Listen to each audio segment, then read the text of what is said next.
พื่อนชำนี่อะไรฮอดเพิ่นยังได้ให้เจ้าน่ะ5 x 7เดือนน่ะความยาวน่ะ5ความกว้างน่ะประมาณ7กับแสกมันหั่นแหละ ชำเพื่อนเฮาเนี่ยจะ16พอแล้ว16 ล้านพอแล้วเนาะ16 ล้านบ่โดย16 ล้าน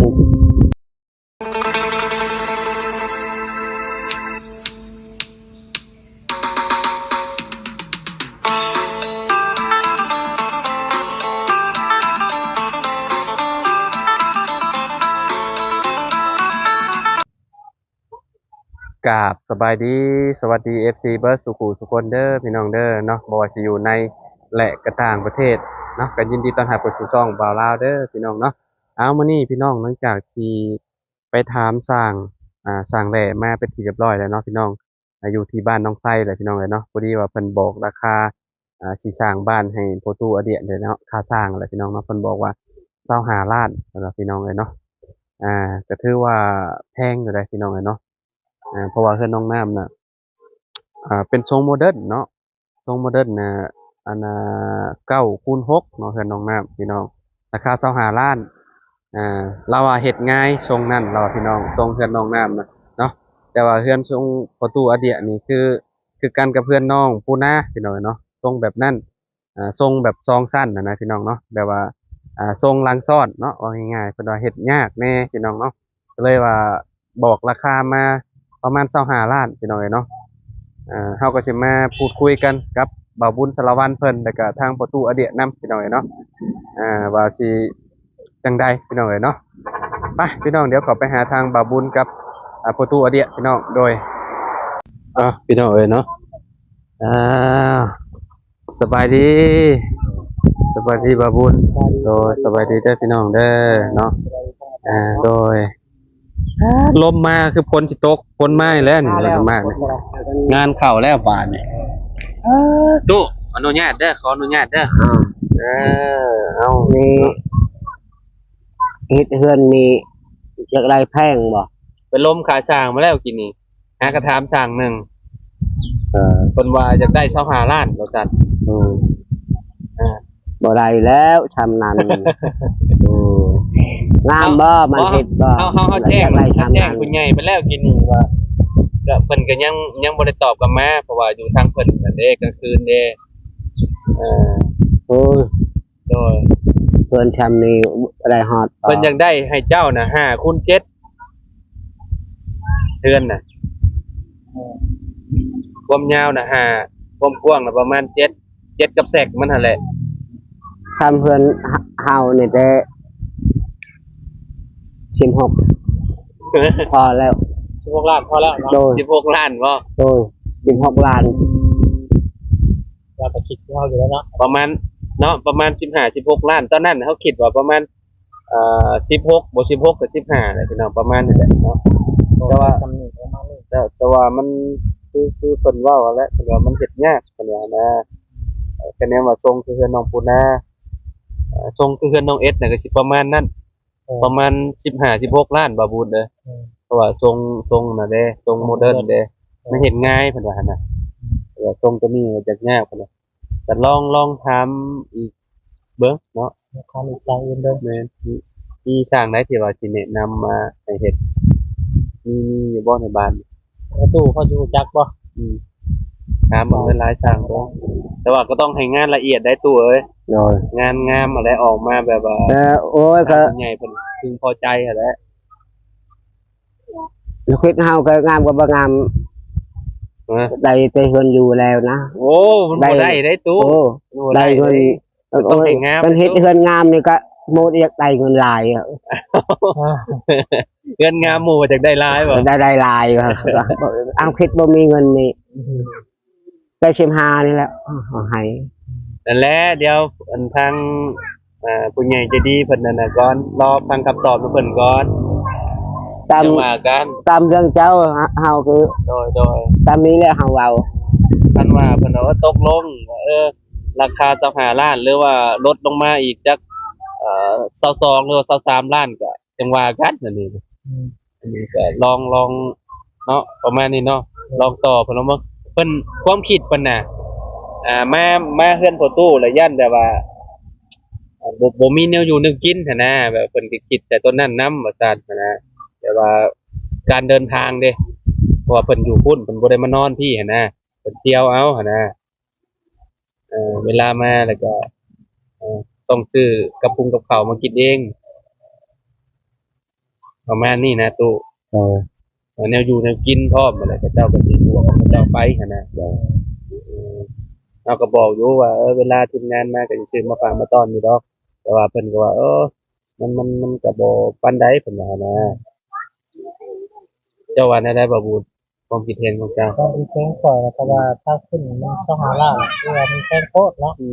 แต่ว่าพออีกอย่างหนึงก็คิดว่าเฮาสิหาทางแถวเขตของเขตนี่บ่เนาะแต่จะมีทางแถวบ้านสกีใหญ่สกีน้อยหรือว่า โดย แถวบ้านใกล้เคียงแค่นี้หั่นนะ แม่นก็เจ้าสิเอาถูกลงเนาะ แม่นเพราะว่ามันใกล้ มันใกล้เด้ก็เจ้าเที่ยวมาก็แป๊บเดียวก็ฮอด หรือว่าเฮาสิถามทางคนน้อยละน้อยคืนบ่เพราะว่าเราก็เคยไปจ้างมาก่อน แต่ว่าเราทิ้งช่วงไประยะ2 ปี อืม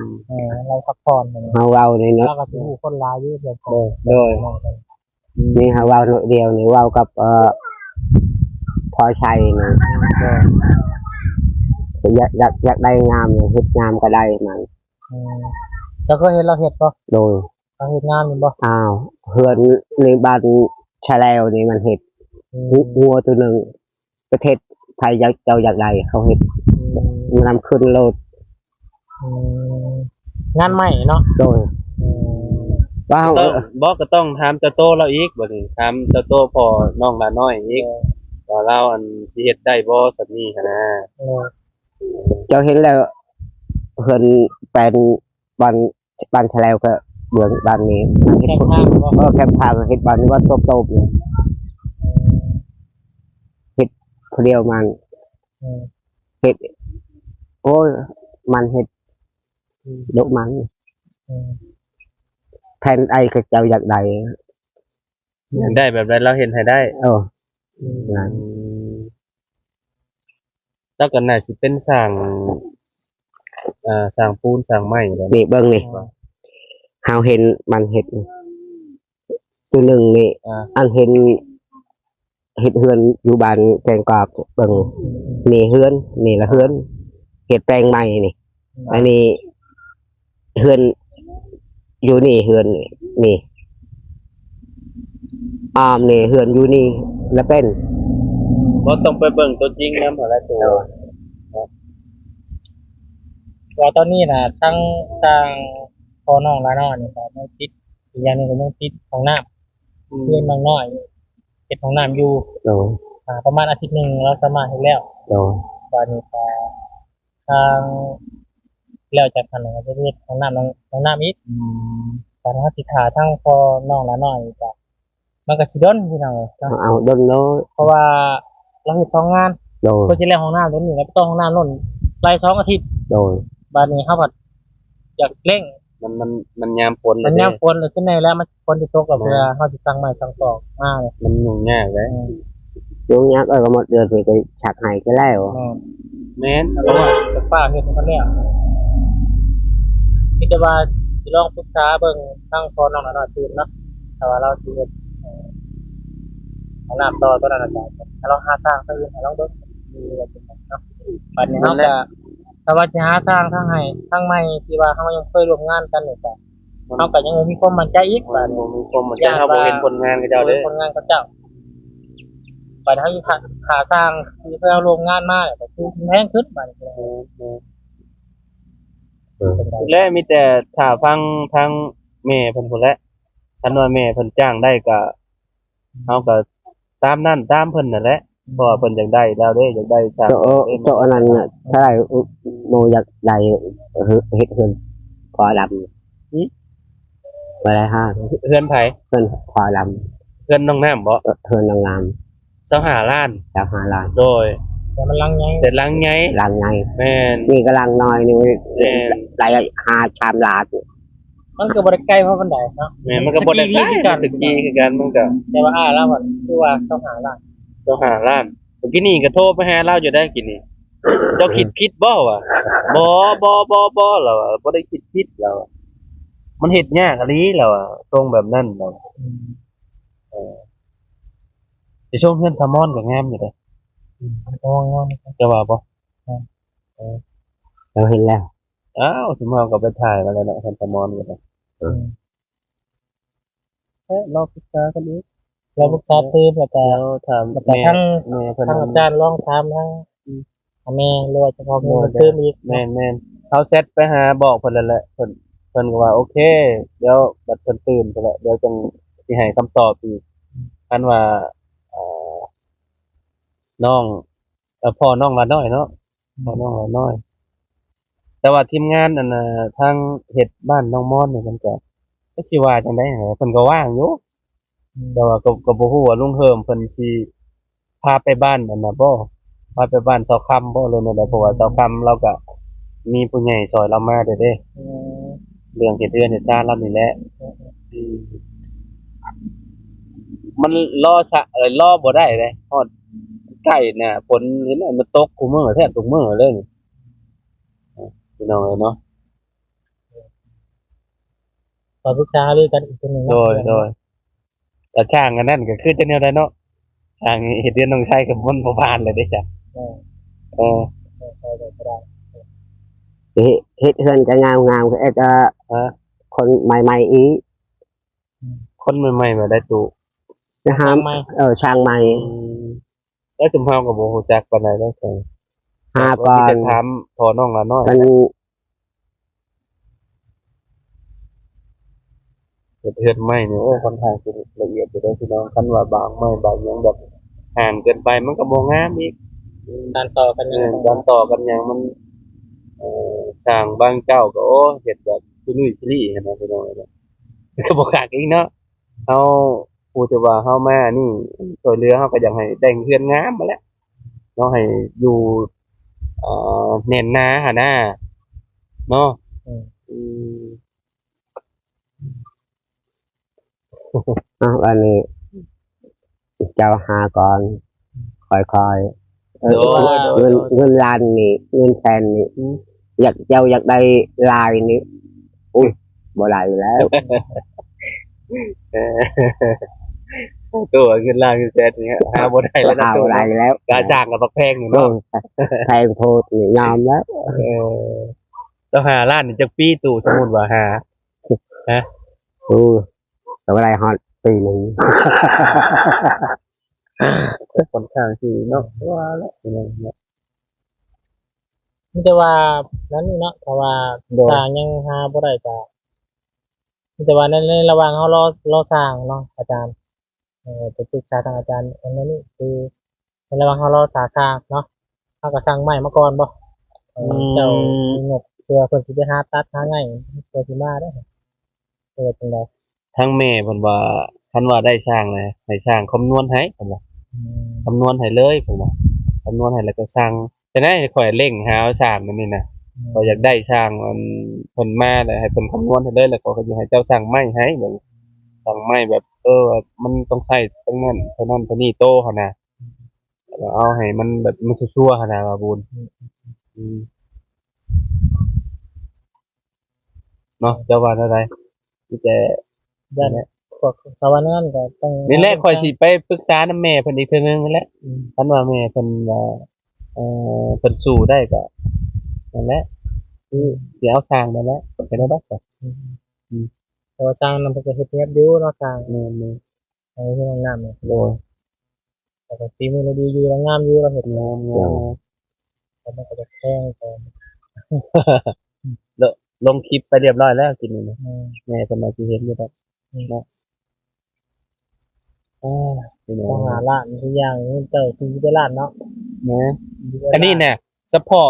าะชื่ออุปกรณ์ไม่ได้บ่ได้เกี่ยวกับค่าสร้างได้ตัวนี้นะ41ล้านนี่แม่นเพิ่นให้ชื่อไม่อย่างเดียว แต่ว่าค่าจ้างมันดัง แม่นค่าสร้างมาดำราบ่ได้บวกกันได้นี่นะเฉพาะเงินนี่นะเงินอยู่นำข่อยนี่41ล้านนี่คันว่าได้ค่าสร้างไปแจ้งแม่เพิ่นหั่นนะเพิ่นก็บอกแล้วบ่ได้บวกกันดอกกับตัวนี้นะ ไม่พวกหยังชื่อมันครบไปเลย ถ้าคิดนี่41ล้านนี่เหลือซื้อใหม่ เหลือจังได๋ก็เหลือ แต่ว่า กับอีกอย่างหนึงเพิ่นว่าบ่ให้เอาได้ไม่อันกระจะพาไม้กระจาดนี่ยันมันบ่อยู่โดนเพิ่นว่าอยากให้เอาอันนั้นเลย เป็นขนาดเลย แม่น โอ้สวย ให้ ครั้ พาง แร ช ก ลา เจ้า ไปเล บาย ดเนี่ยได้ไม่งามแล้วบาดนี้เด้อ ไม่พาชลาไปเลยเพิ่น ตามจิตใจ โอ้ได้เป็นไมชล่าแล้วบาดเนี่ย เลย เงินงามแล้ว เลย เนาะสาธุนำเนาะ มันก็บ่เปลืองบันไดดอกมันเฮือนหลังบ่ได้ใหญ่เนาะบ่บุญเนาะพี่น้องเอ้ยเนาะคันว่าหลังใหญ่คืออยู่อันนี้นะเพิ่นเน้นให้เฮ็ดแบบมองเกยนี่บ่ต้องเอาใหญ่เพิ่นบอกมาแล้วมีแต่เอากว้างๆอยู่ข้างในแบบว่าให้ได้นอนได้หลายคนนะเนาะพี่น้องเอ้ยเนาะเจ้าว่านั่นได้ตู้แบบใดก็ได้นะมาแต่เนาะ ตามเอาเวลาติดแล้ว บ่ได้ติดหยังเลย เวลาติดแล้ว ไม่ได้ก็ได้นะล่ะ ได้ก็ได้เนาะ โดยเอาเวลาติดแบบมันมีเงินลายนี่ก็ได้เงินลายเงินน้ำก็บ่มีนี่ว้าวเท่านึง บ่มีก็คือนี่แหละเนาะก็เห็นอยู่แล้วเนาะกระตุกกระติกก็อยู่ไปเนาะตัวเนาะ โดย ตอนนี้แต่ โดย ว่าตัวไปลังค่าเนี่ยปล่อยตั้งตัวลังค่าก็ได้2บาทได้สิเป็นหยัง ที่ปล่อยยังอยู่10,000 บาทเนาะ อ๋อโอเคทางข่อยนี่สั่งไม้อย่างเดียวจ้ะ ทาง ได้ เป็นอารุซิ่งลังค่าให้เนาะ โดย เดือนละ10,000 บาทเนี่ยเป็นครับครับผมก็สั่งไปแล้วกำลังเฮ็ดอยู่ อันเช้าบ่ตีนบ่ เขาเป็นเสาบากไปนะเสาบากมีน็อตจับ โดย ตั้งแล้วก็อย่ามี ยันมันปิว เอาฟังเสาลง ก็ดีแหละ แล้วก็เฮ็ดเสาบากน็อตจับเสาเลย อ๋อแบบนั้นเนาะโอเค เทพื้นในนานๆเลยแหละเนาะ โดย เอาแบบนั้นไปเลยเนาะ โดย เสาหน้า15ยาว60 เซน โดย แล้วก็เอาฟังลงเลย ฟังลงให้มันแน่นหนากว่าเก่าเนาะ เรือไป60 เซน คือว่าโอ้โอเคแล้ว โอ้เอาไปเอามานี่โอ้แม่นเพื่อนแก้มพักกระจาดธรรมดาแล้วซะนี่เนาะ โดย โอ้ยนี่แหละที่ไหนเนาะเป็นว่า เงิน บ่หวังหยังหลายเอาไปเอามาสิได้น้ำลายได้บาดเนาะโอ้ โด ย ยนะเสียใจ ดีใจนั้นได้หลายเนาะ โดย ว่าโอ้ราคานี่แบบบุญสิจองแม่นเนาะราคาเนาะโอเค แล้วกันเนาะ เอาราคาไปเนาะส่วนอื่นก็จังว่ากันใหม่เนาะ เป็นจังหวะกันเลย มันยังมีหลายอะนะพี่น้อยเนาะตอนนี้หาสร้างให้ได้ก่อนเดี๋ยวจังว่ากันอีกเนาะ ปัญหาตัวนี้คือสร้าง สร้างว่าเพลงโพดกันสิยังยอม เนาะขอนํกันนึกว่าสร้างแหละว่าสิเนาะเฮาก็ยัง นี่แหละ ร่ว อยู่ ม ใน งานกันโดนอยู่ ค ได้ ลิปนี่แหละสร้างแหละเนาะถ้าได้เบิ่งคลิปเฮาก็ ต้นสง ไป สาร ตามก่อน คือว่าซอย ตั้งซอยลาว ลายนี่บ่ได้ดอ แม่นเฮาก สิร่วมงานเป็นงานเดียวได้ แม่นคันว่าเจ้าผลงานเจ้าแบบเฮ็ดงามต่อไปเฮาก็มันต้องได้ร่วมงานกันตลอดหั้นนะเนาะคือแบบนี้แหละคืออันนี้หลังจากจบบ้านน้องน้ำแล้วก็ได้ไปเฮ็ดอยู่บ้านน้องไส้ได้ฮะบ้านน้องปูนาอีกคือเก่าฮะก็บ่ได้เอาสร้างทางใดแต่ยังเป็นลาวคือเก่าเนาะประมาณนี้เลยตู้เด้อ โดย ได้ฮู้ค่าสร้างแล้วตกใจอยู่บ่ โดยว่าบ่ตกใจนะ ฮะบ่ตกใจ โดย เอาคือว่าบ่ตกใจ บ่ตกใจ เอามัน ใจ แพง ก็ นี่ เอาเป็นแพงคือห้าไม้เอง โอ้ อันนี้ก็หาใหม่ โดย งานเรา ช่างแบบว่าผู้อึดนะนี่เนาะ โดย แต่ว่าเฮาบ่เห็นผลงานเพิ่นเด้ มันก็อยากยากแน่ ความมั่นใจ แบบว่าบ่มีความมั่นใจ ไปแล้วแล้วออกมาบ่งามล่ะมันเสียเงินเฮาซื้อ แม่นเสียเงินผู้ใหญ่เพิ่น ซื้อ ห้าก่อนยังอยากได้เงินมาซ้ำนี่อยากได้50บ่40ก็แพงโพดบ่ให้ 1,000บ่ได้ 1,500เดือนบ่ได้ค่าชา โอ้ เรทมันได้อยู่ประมาณ500ได้10ล้านเนาะประมาณนั้นตัวเอ้ยเนาะ แต่หา อ่า 10 ล้านแล้วหา10 ล้านเอาอย่างนั้น 10 ล้านแล้ว ดูเบิ่งก็อันก็เฮ็ดงามๆได้เมื่อก็เคยเฮ็ดเฮือน เจ้าหมายถึงพ่อน้องละน้อยบ่นี่นะบ่ อ่ะ หมายถึงพ่อน้องละน้อยบ่ บ่มันตามเรื่องมัน ได้เราเนาะอ่ะโอเคแต่เนาะบ่บุญเนาะ โดย ประมาณนี้แหละเด้อ ยังหาสร้างแล้วก็ปรึกษากันใหม่อีก เดี๋ยว นึง เดี๋ เด้ ยว อ เราจะปรึกษากันใหม่อีก โดย เพราะว่าก็สิให้ หาก่อน ให้ได้ไวๆ ไว้ เนาะ นะพี่น้องเพราะว่า ตอนนี้อยากได้แพงเนี่ยบ่ไรแล้ว ยาม เพิ่นทำ มันยากได้เนาะกันก็เจ้าไปหาไม้หาตอกมาก็ได้เนาะพี่น้องเอ้ย เป็นลำบากแล้วแต่มันฟูยฟ้ามันหน้าฝน โดย ก็สายเชื้อเวลาอยู่เพราะว่าติดฝนเด้อเอาตามนั้นเนาะอาจารย์เนาะ แม่น โดย ได้แต่โอเคเด้อ โอเคเด้อตู่เด้อ โดย โดสบายดีเด้อ ได้